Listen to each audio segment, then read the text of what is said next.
कपड़े धोने वाली बहू। शादी के पहले से ही विभा को कपड़े धोने का बड़ा शौक था।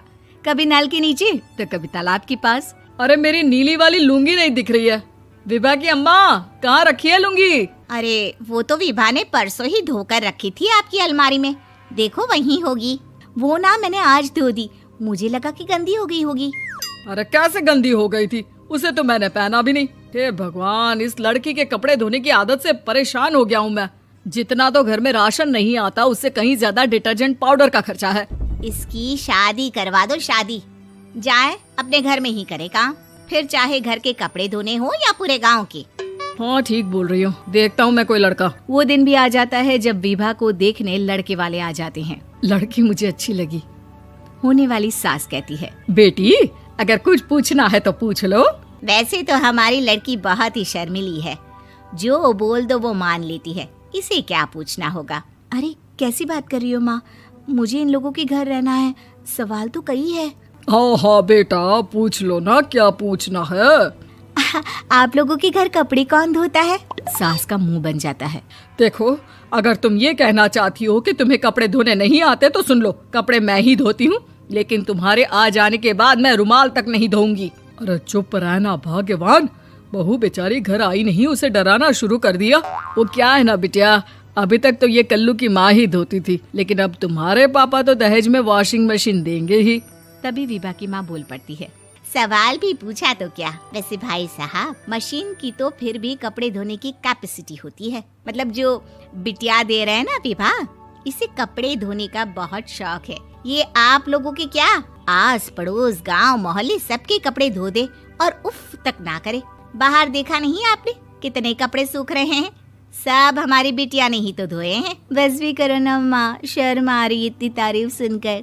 और तो और एक दाग निकाल कर दिखाओ तो मान जाओ। हाँ अच्छा, माफ करना बेटा, मैंने गलत समझा।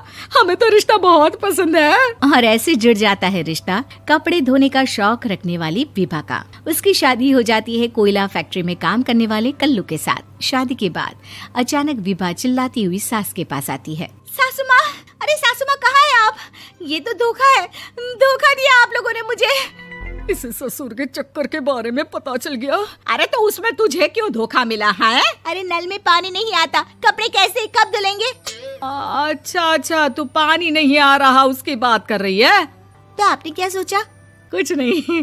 अच्छा, तेरी माँ ने कहा था कि कपड़े धोने का शौक है तुझे, याद आया मुझे।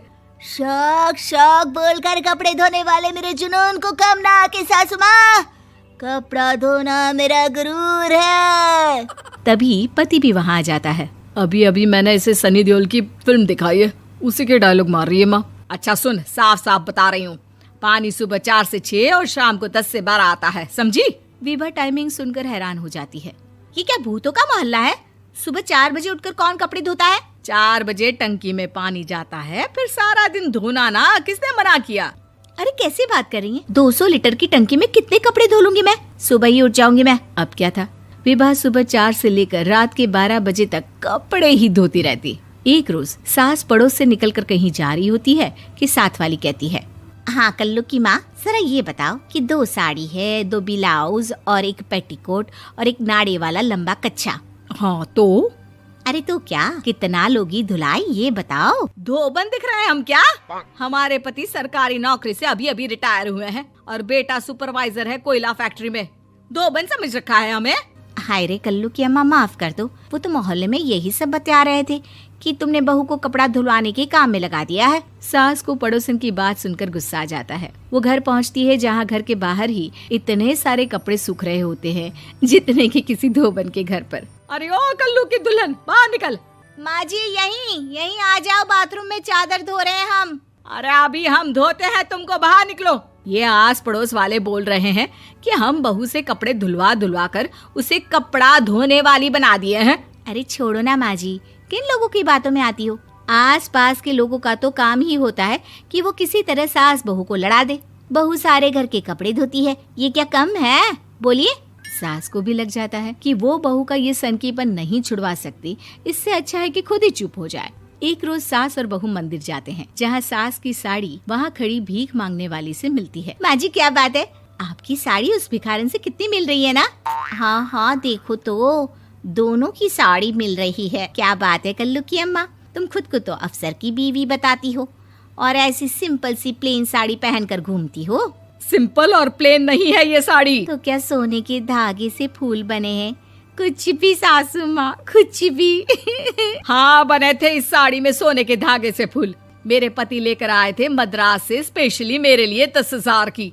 ताहे भाई साहब इस भिखारन के लिए भी सेम टू सेम साड़ी लेकर आए होंगे 10,000 की। सास उस वक्त तो कुछ नहीं कहती, लेकिन बहू के साथ घर आती है और अलमारी से एल्बम निकाल कर लाती है। ये साड़ी देख रही है, ये वही साड़ी है जिसे मैंने अभी पहना था। इस साड़ी में ये जो चमकदार फूल दिख रहे हैं ना, ये सोने के धागों से काढ़े गए हैं।